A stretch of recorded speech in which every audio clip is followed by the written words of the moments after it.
दोस्तों welcome to our YouTube channel technical with Thanu. से इस वीडियो में हम लोग सॉल्व करने वाले हैं टाटा स्टील जेट 2023 का जो एग्जामिनेशन होने वाला है उसके रिगार्डिंग हम लोग सिविल इंजीनियरिंग के ऑफिशियल सैम्पल पेपर को क्वेश्चन को सॉल्व करने वाले हैं। So before I am going to start this video, अगर आपने हमारे चैनल को सब्सक्राइब नहीं किया तो चैनल को सब्सक्राइब कर लीजिए एंड बेल आइकन को प्रेस कर लीजिए, जिससे मैं कोई भी वीडियो अपलोड करती हूँ तो उसका आपको नोटिफिकेशन सबसे पहले मिल जाएगा। एंड यस, टेलीग्राम ग्रुप को ज्वाइन नहीं किया तो उसका लिंक आपको डिस्क्रिप्शन बॉक्स में as well as comment box में पिन होगा, वहाँ सब ज्वाइन कर सकते हो। सो चलो वीडियो को स्टार्ट करते हैं। सो हमारा पहला क्वेश्चन है wrought iron contain carbon up to. So इसमें रॉट आयरन के बारे में पूछा गया है। What is wrought iron? So wrought iron जो होता है ऐसा आयरन होता है जिसमें कार्बन की जो परसेंटेज होती है सबसे कम होती है। देखो सबसे ज़्यादा परसेंटेज किस में होता है, मैं इसका स्ट्रेस स्ट्रेन डायग्राम आपको बनाती हूँ। तो ये स्ट्रेस स्ट्रेन डायग्राम है। तो सबसे ज़्यादा जो कार्बन का परसेंटेज होता है किस में होता है, कास्ट आयरन में। ठीक है, इसमें सबसे ज़्यादा कार्बन का परसेंटेज होता है। उसके बाद किस में होता है, माइल्ड स्टील में। फिर सबसे कम किस में होता है, रॉट आयरन में। देख रहे हो इसमें रॉट आयरन में कार्बन का परसेंटेज कितना ज़्यादा कम है। अगर हम लोग लोड यहाँ तक अप्लाई कर रहे हैं, यहाँ तक लोड को अप्लाई करने में स्ट्रेन यहाँ इसका कहाँ तक पहुँच गया, यहाँ तक। और देखो हमने इसमें लोड को यहाँ तक अप्लाई किया, देख रहे हो यहाँ तक। समझ, सपोज हमने 100 किलो न्यूटन का लोड अप्लाई किया, ठीक है, तो इसमें स्ट्रेन कितना कम आ रहा है। लेकिन हमने यहाँ पर 10 किलो न्यूटन का ही लोड अप्लाई कर दिया और इसमें स्ट्रेन देख रहे हो, इसमें स्ट्रेन चला गया, समझ लो 5 mm। 5 mm का स्ट्रेन चला गया, यानी 5 mm इसकी लंबाई बढ़ गई। आप स्ट्रेन अगर आपको समझ में नहीं आता तो मैं बताती हूँ स्ट्रेन का जस्ट एग्जाम्पल समझाने के लिए। ये एक कोई क्या है, सपोज ये कोई एक वायर है, ठीक है, समझ लो कोई एक स्टील है, ठीक है। जब स्टील को आप दोनों तरफ से खींचते हो, स्टील को क्या करते हो आप दोनों तरफ से इसको खींच रहे हो, ठीक है। जैसे ही आपने काफ़ी ज़्यादा फोर्स लगाया, मैं स्ट्रेन आपको समझाना चाह रही हूँ, अगर किसी को नहीं समझ में आता है स्ट्रेन क्या है, तो क्या किया आपने दोनों तरफ से फोर्स अप्लाई किया, लोड को अप्लाई किया, दोनों तरफ से आप खींच रहे हैं स्टील को, और स्टील की जो लेंथ है कितनी है, 5 मीटर है। लेकिन आपने इतना ज़ोर से खींचा कि अब इसकी लंबाई जो है बढ़ गई, कितनी बढ़ गई, 1 मीटर बढ़ गई। सपोज इतना इतना डिफॉर्मेशन नहीं होता है, ठीक है, इतना लेंथ में इंक्रीमेंट नहीं होता है, लेकिन अब इसकी लेंथ कितनी होगी, 6 मीटर होगी। समझ रहे हो आप, इसकी लेंथ जो है 5 मीटर से अब 6 मीटर हो गई। तो इसका लेंथ में इंक्रीमेंट हुआ ना, तो इसका इसी को हम लोग स्ट्रेन बोलते हैं, ठीक है। सो रॉट आयरन में क्या होता है, रॉट आयरन में जैसा कि आपने देखा, रॉट आयरन में कितना हमने लोड यहाँ तक ही लगाया, ठीक है, और ये जो है रॉट आयरन यहाँ से यहाँ खिंच गया, इतना लंबा हो गया, ठीक है। सपोज इसका लेंथ था 5, अब ये हो गया क्या, 6 हो गया, तो समथिंग। तो इसमें कार्बन का परसेंटेज सबसे कम होता है। तो ऑप्शन नंबर 1 इज करेक्ट। इसमें कार्बन का परसेंटेज कितना होता है, सो 0.25। ये इंटरव्यू का क्वेश्चन है, आपको ध्यान रखना चाहिए कि रॉट आयरन में जो होता है कार्बन का परसेंटेज काफ़ी ज़्यादा कम होता है। इसको मैंने एक्सप्लेन इसलिए किया क्योंकि ये इंटरव्यू में पूछे जाते हैं। सबसे ज़्यादा कार्बन की मात्रा किस में होती है, तो कास्ट आयरन में।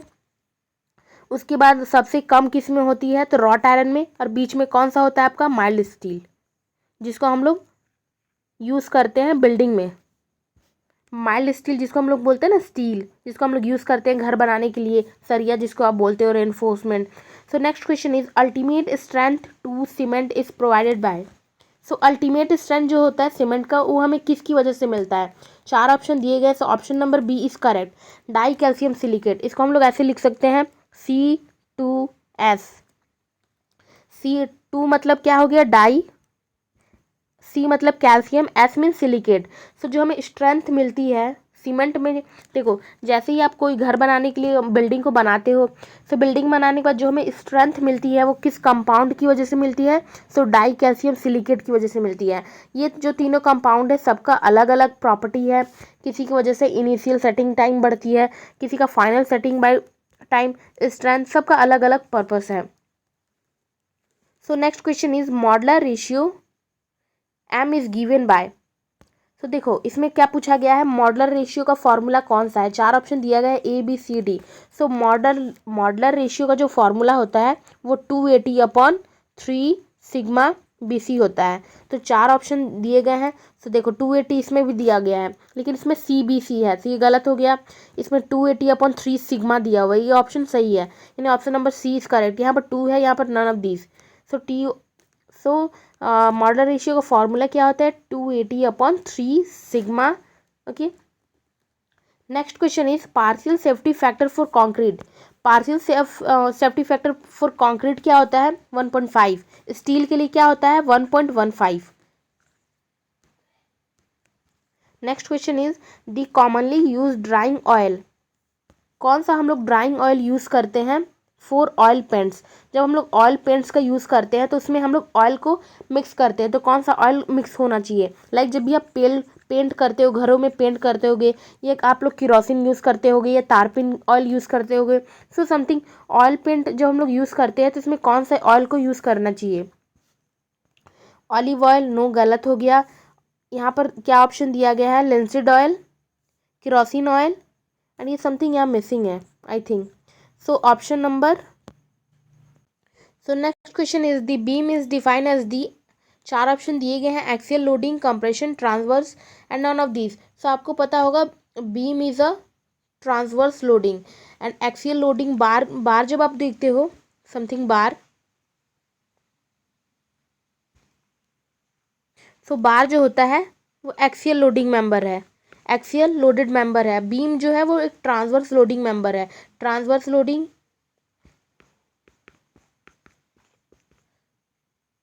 एंड जो कॉलम जो होता है वो एक्सियल लोडिंग मेंबर है, लेकिन वो कंप्रेशन के लिए है. तो 4 ऑप्शन दिया गया है. Beam is defined as the और ट्रांसवर्स लोडिंग मेंबर. ठीक है. ट्रांसवर्स लोडिंग आपको समझ में नहीं आ रहा तो मैं एग्जांपल देती हूँ. आप कभी भी पेड़ पे चढ़े होगे, पेड़ यानी ट्री के आप किसी भी आप डाल पे चढ़ते हो. ठीक है. तो जैसे ही आप उस डाल पे अपना क्या करते हो, वो उस पर पैर रखते हो तो डाल क्या होता है, थोड़ा सा झुक जाता है. थोड़ा सा वो झुक जाता है ना, कुछ इस टाइप का वो झुक जाएगा. डाल वो झुक जाता है. ठीक है. सो आपने इस पे क्या लगाया, लोड लगाया, पॉइंट लोड लगाया ना. और ये जो लोड लगा है वो क्या है, ट्रांसवर्स लोड है. आप इसके अकॉर्डिंग समझ सकते हो. Next question is the average shear stress. The average shear stress for rolled beam. ठीक है. रोल्ड बीम के लिए पूछा है एवरेज शियर स्ट्रेस. तो देखो एवरेज शियर स्ट्रेस का जो फॉर्मूला होता है वो 0.4 FY होता है एवरेज शियर स्ट्रेस के लिए. सो पहले हम लोग एवरेज शियर स्ट्रेस निकाल लेते हैं एंड और भी जो बाकी फॉर्मूला होता है इसको देखते हैं. सो FY की वैल्यू क्या होती है 250 Nm/mm². ये माइल्ड स्टील के लिए FY की वैल्यू होती है, कोड के द्वारा प्रोवाइडेड है. तो आप इसको जैसे ही पुट करते हो 0.4 × 250 कितना हो गया 25 × 400. पॉइंट भी है ना एक, तो ये क्या हो गया 100 Nm/mm². So option number A is correct. ये हम लोगों ने एवरेज शियर स्ट्रेस के लिए निकाला. अगर बाई चांस आपसे मैक्सिमम शियर की वैल्यू पूछ दे तो मैक्सिमम शियर के लिए क्या फॉर्मूला होता है 0.45 FY. सो FY की वैल्यू हम लोग क्या लेंगे सेम, क्योंकि FY का जो फॉर्मूला होता है माइल्ड स्टील के लिए वो फिक्स है 250 Nm/mm². FY का मतलब क्या होता है यील्ड स्ट्रेंथ. यील्ड स्ट्रेंथ कितना होता है 250 Nm/mm². सो 0.45 × 250 आप करोगे तो ये हमारा किसके लिए निकलेगा, ये हमारा जो निकलेगा मैक्सिमम शियर के लिए. अगर आपसे अब बेंडिंग के लिए पूछ दे, बेंडिंग का फॉर्मूला क्या होता है, सो 0.66 FY ये बेंडिंग के लिए होता है. अगर बियरिंग के लिए पूछ दे, बियरिंग शियर स्ट्रेस, तो ये क्या होगा, बियरिंग स्ट्रेस के लिए क्या होगा 0.75 FY. ये फॉर्मूला इंपॉर्टेंट है. ठीक है. एंड नेक्स्ट अगर पूछ दे आपको टेंशन एंड कंप्रेशन के लिए तो सेम होता है. टेंशन के लिए, कंप्रेशन के लिए जिसका फॉर्मूला होता है 0.6 FY. So next question is the heaviest I section for the beam. इसमें क्या पूछा गया है, I section, heaviest I section for the beam for the same depth. तो 4 ऑप्शन दिया गया है IS Indian standard, medium beam, light beam, heavy beam and junior beam. So heaviest section जो होता है इंडियन स्टैंडर्ड हैवीएस्ट बीम, इसका option जो होगा C. तो देखो ISMB का मैं फॉर्मूला आपको फुल फॉर्म बता दे रही हूँ. I का मतलब होता है इंडियन, S का मतलब होता है standard, M is medium, beam is beam. इसका होता है ISLB Indian standard, large beam, heaviest beam and junior beam. So देखो ये भी पूछा जा सकता है आपसे क्वेश्चन की बीम के कितने सेक्शन होते हैं, यानी कितने टाइप के आई सेक्शन होते हैं. तो 4 टाइप के होते हैं, 1 2 3 4 जैसे कि आपको मेंशन किया गया है. Next question is the rolled steel angle section are classified as. चार ऑप्शन दिया गया है। जो एंगल सेक्शन होता है, एंगल सेक्शन का समथिंग इस टाइप का बनता है।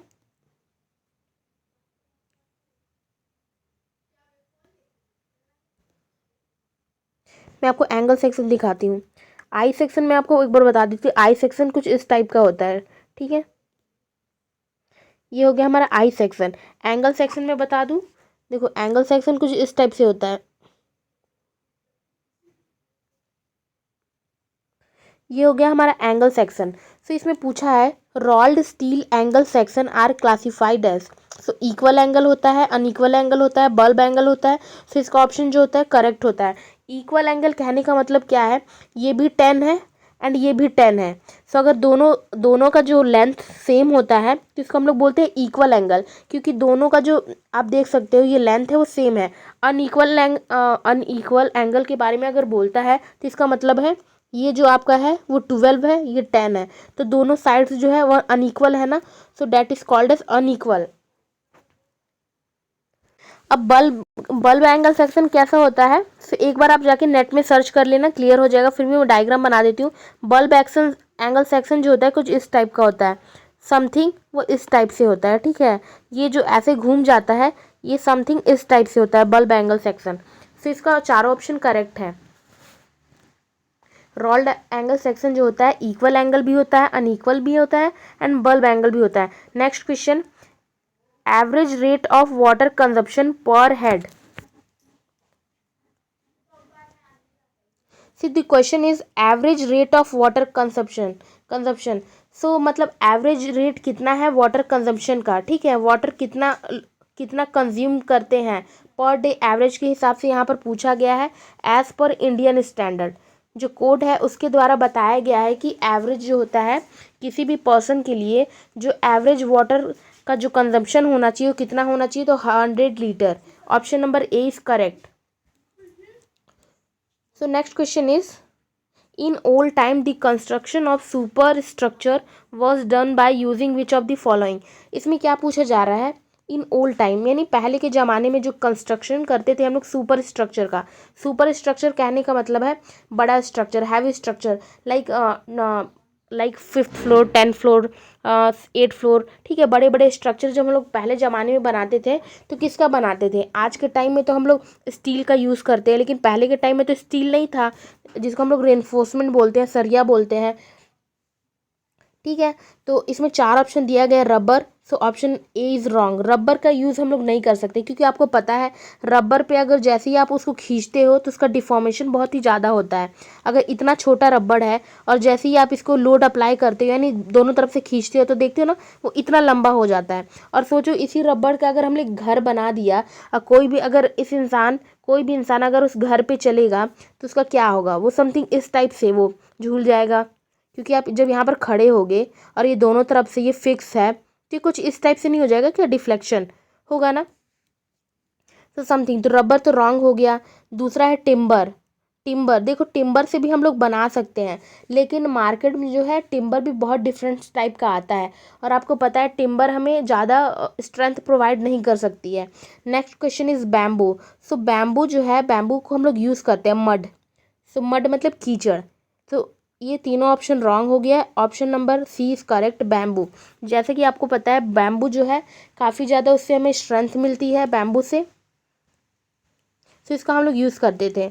Next question is and yes, बहुत सारे कैंडिडेट्स को जो हमारा सैम्पल पेपर 1 था उसमें question number 3 and question number 10 बहुत किसी से बन नहीं रहा था। मैंने इसको पूरा एक्सप्लेन नहीं किया था क्योंकि इसमें कुछ IAS कोड के रूल्स थे एंड एक क्वेश्चन ईजी था, इसलिए मैं एक्सप्लेन नहीं की थी। मैं उसको पहले बता देती हूँ, फिर हम लोग क्वेश्चन सॉल्व करेंगे। इसमें और कितने क्वेश्चन है, 3 क्वेश्चन है, इनको हम लोग फिर सॉल्व करते हैं। सो जैसे कि आपको स्क्रीन पर देख रहा होगा इस PDF के हमने सारे क्वेश्चन सॉल्व कर लिए थे एंड इसका वीडियो जो है आपको चैनल पर मिल जाएगा, आप चाहो तो देख सकते हो, नहीं तो आपको इसका जो PDF है वो टेलीग्राम ग्रुप पे मिल गया है क्वेश्चन का, आप उस PDF को भी देख सकते हो, ठीक है, आपका जैसा मन। सो हमने क्वेश्चन नंबर 10 जो है मैं पूरा एक्सप्लेन नहीं कर पाई थी क्योंकि टाइमिंग बहुत ज़्यादा हो गया था। सो मैं इसको क्वेश्चन नंबर 10 को एक बार एक्सप्लेन कर देती हूँ क्योंकि बहुत किसी को डाउट था और ये क्वेश्चन थोड़ा सा ईजी भी है एंड यस इम्पॉर्टेंट भी है, शेयरिंग स्ट्रेंथ। सो मैं आपको बताती हूँ पहले शेयरिंग स्ट्रेंथ होता क्या है, ठीक है। आप शेयरिंग स्ट्रेंथ को अगर एज्यूम लाइक फील करना चाहते हो तो एक काम करना, आप पेंसिल लेना, ठीक है। लेकिन हाँ, आपका एक पेंसिल बर्बाद हो जाएगा। पेंसिल लेना और इसको इधर से खींचना और इधर से खींचना, देखना बीच में ये पेंसिल कुछ इस टाइप से टूट जाएगा। टूट जाएगा तो ये जो पेंसिल जो टूटा है वो किस में टूटा है, शेयरिंग में टूटा है। शेयरिंग में टूटा है। क्या कर किया आपने, इधर से भी इसको आप खींच रहे हो एंड इधर से भी आप खींच रहे हो, ठीक है। तो ये पेंसिल जो है बीच में टूट गया। तो हमें शेयरिंग स्ट्रेंथ किसका निकालना है, बोल्ट का निकालना है। बोल्ट में भी सेम होता है, ये हमारा बोल्ट है। बोल्ट पे जब हम फोर्स लगाते हैं इधर से भी एंड इधर से भी, तो बोल्ट क्या होता है, कहीं भी टूट सकता है, ठीक है। यहाँ टूट गया, यहाँ टूट गया। तो ये जो बोल्ट का जो फेलियर होता है, यानी बोल्ट जो टूट जाता है वो शेयरिंग में टूटता है, ठीक है। इसको मैं आज और अच्छे से एक्सप्लेन कर सकती हूँ।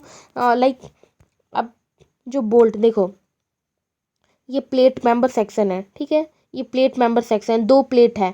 अब दो प्लेट को हमें कनेक्ट करना है तो हम किसके थ्रू कनेक्ट करेंगे, हमने बोल्ट के थ्रू इसको कनेक्ट कर दिया। सपोज इसको हमने बोल्ट के थ्रू कनेक्ट कर दिया, ये बोल्ट है, इसको हमने क्या किया, बोल्ट के थ्रू कनेक्ट कर दिया। देखो दो प्लेट होता है। आपको अगर एज्यूम करना है तो आप अपने घर में कुकर वगैरह देख सकते हो, जो कुकर का जो है उसमें भी हम लोग रिवेट कनेक्शन करते हैं, उसमें रिवेट का कनेक्शन करते हैं। अब बहुत जगह आप अपने घरों में देख सकते हो। आप फैन आप देख सकते हो, फैन अभी आप बैठे होगे रूम में तो आपके रूम में फ़ैन होगा। अब फैन का जो पत्ती होता है, ठीक है, उसका जो फ्लाई होता है यानी पंख जिसको बोल सकते हैं, उसका प्लेट होता है। आप देखोगे कि फैन में वो रिवेट लगा होता है, कुछ इस टाइप का रिवेट लगा होता है, वो कनेक्ट होता है ना कुछ प्लेट से कनेक्ट होता है ना समथिंग। तो देखो इसमें हमने बोल्ट के थ्रू दोनों प्लेट को कनेक्ट किया और यहाँ पर क्या किया, नट लगा दिया। अब इसको हम लोग दोनों तरफ से खींच रहे हैं, पी फोर्स इधर भी अप्लाई कर रहे हैं एंड पी फोर्स इधर भी अप्लाई कर रहे हैं। ओके, सो जैसे ही हम लोग अगर पी फोर्स अप्लाई करते हैं, बहुत ज़्यादा हमने फोर्स अप्लाई कर दिया तो उसकी वजह से क्या हुआ, ये फेलियर प्लेन यहाँ से हो गया। ये सोचो ये बीच से हिस्सा ये टूट गया। अब हमें कैसा बोल्ट देखने को मिलेगा। सो बोल्ट का मैं डायग्राम बनाती हूँ। बोल्ट हमें कुछ इस टाइप का देखने को मिलेगा। देखो ये बोल्ट जो है अब दो हिस्सों में टूट गया।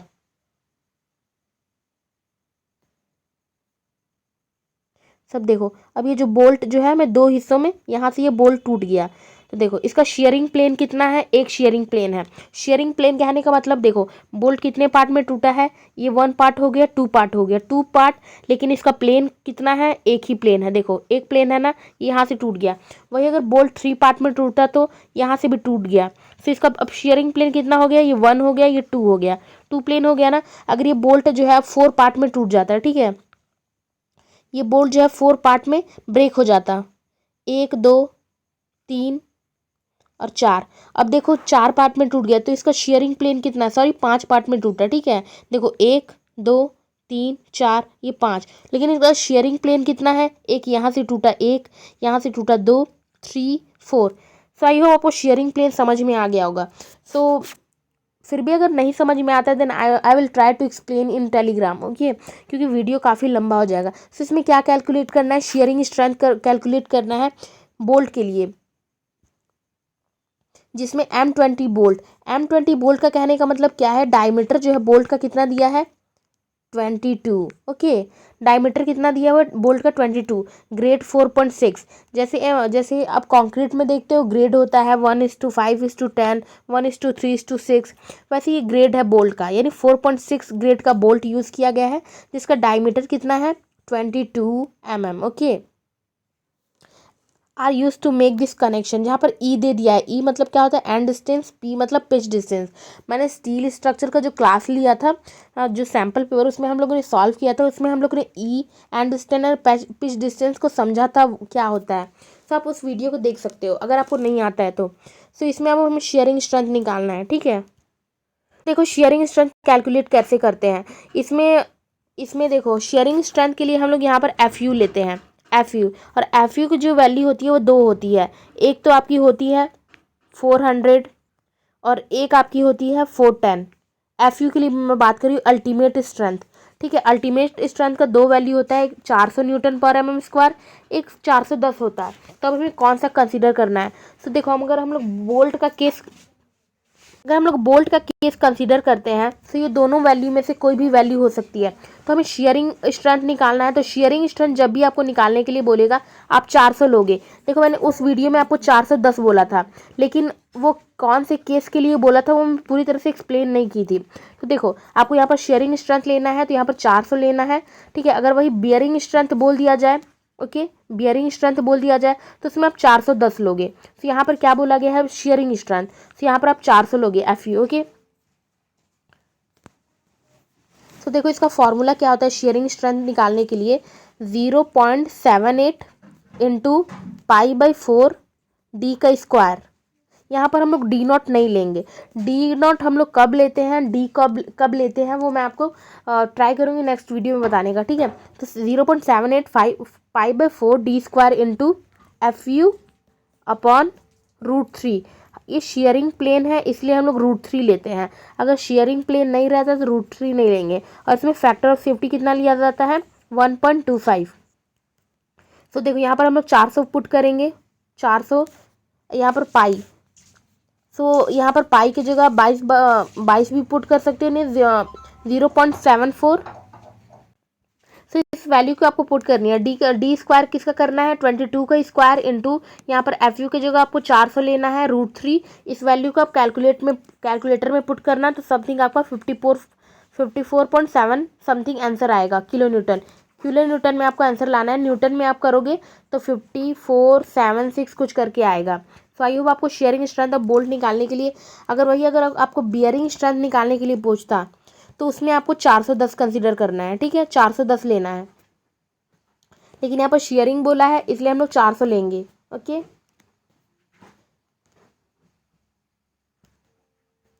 सो हमारा ये क्वेश्चन कंप्लीट हो गया। ये फर्स्ट PDF का था, फर्स्ट क्लासेस का था, जो सैम्पल पेपर 1 था उसका था। क्योंकि बहुत सारे कैंडिडेट को इसमें डाउट था इसलिए मैं इस क्वेश्चन पेपर को सॉल्व की। एंड ये क्वेश्चन नंबर 3 भी मैं एक्सप्लेन नहीं की थी। इसमें क्या पूछा गया है, डिफ्लेक्शन पूछा गया है बार के लिए, जहाँ पर आपका P दे दिया है, L दे दिया है, E एंड एरिया। देखो P यानी क्या, लोड आपका 100 किलो न्यूटन है, लेंथ है 500 mm, E जो आपका दिया है वो कितना दिया है, 200 गीगा पास्कल, ठीक है। गीगा पास्कल को आप मेगा पास्कल में कन्वर्ट कर देना तो कितना हो जाएगा, 200 इंटू 10⁵ एंड एरिया आपका दे दिया गया है कितना, 25 mm²। तो डिफ्लेक्शन निकालना है, डिफ्लेक्शन मतलब डेल्टा, ठीक है। तो इसका फॉर्मूला होता है PL/AE। तो P की जगह आप पुट कर दोगे 100 और इसको आप किलो न्यूटन है तो न्यूटन में पुट कर देना, यानी 100 इंटू क्या हो जाएगा, 10⁻³ हो जाएगा ना, 10⁻³ होगा ना। और आपको इसको मेगा पास्कल में कन्वर्ट कर दोगे, यानी 200 इंटू 10⁵ और E कितना दिया है, E हम लोग पुट कर, एरिया कितना दिया है, एरिया आपका 25 है, L की जगह हम लोगों ने कितना पुट करना है, 500 जैसे ही आप इसको पुट करोगे आप इसको कट करना, काफ़ी इजी कैलकुलेशन है, 0 0 कट जाएगा, इजी कैलकुलेशन है, फिर आपका आंसर आ जाएगा। आई थिंक आंसर इसका 0.1 है, आप मैच कर लेना, मेरे को आंसर याद नहीं आ रहा है।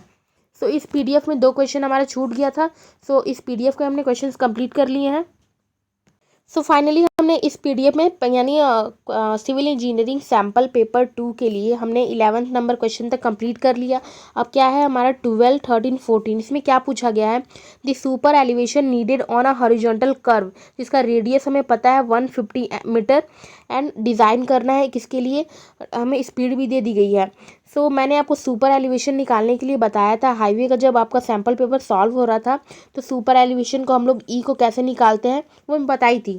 फॉर्मूला पे पुट करना है आपको फाइंड आउट करना है, ठीक है। मे बी अगर आपका आंसर नहीं आता है तो मैं इसको नेक्स्ट वीडियो में सॉल्व करूँगी, क्योंकि थोड़ा सा डिटेल्स में ये जाने वाला है। नहीं तो अगर आपको फार्मूला याद है तो देन आप पुट कर सकते हैं। यहाँ पर रूलिंग मिनिमम रेडियस के बारे में पूछा गया है, ये भी सेम निकलेगा, इसमें R की वैल्यू बस निकालनी है, बाकी सारा दे दिया गया है। नेक्स्ट क्वेश्चन क्या है, 14। सो इन सारे क्वेश्चन को हम लोग नेक्स्ट वीडियो में सॉल्व करेंगे। सो अगर वीडियो आपको अच्छी लगी होगी, इन्फॉर्मेटिव लगी होगी, तो वीडियो को लाइक करें, हमारे चैनल को सब्सक्राइब करना ना भूलें। Thank you. एंड कोई भी क्वेश्चन समझ में नहीं आता then you can ask in comments. अगर आपको कोई भी क्वेश्चन नहीं आता है आप टेलीग्राम में भी पूछ सकते हो, वहाँ पर भी मैं ट्राई करूँगी रिप्लाई करने का। एंड आपको क्वेश्चन समझ में आया नहीं आया, प्लीज़ उसका आंसर फीडबैक ज़रूर करना। Thank you.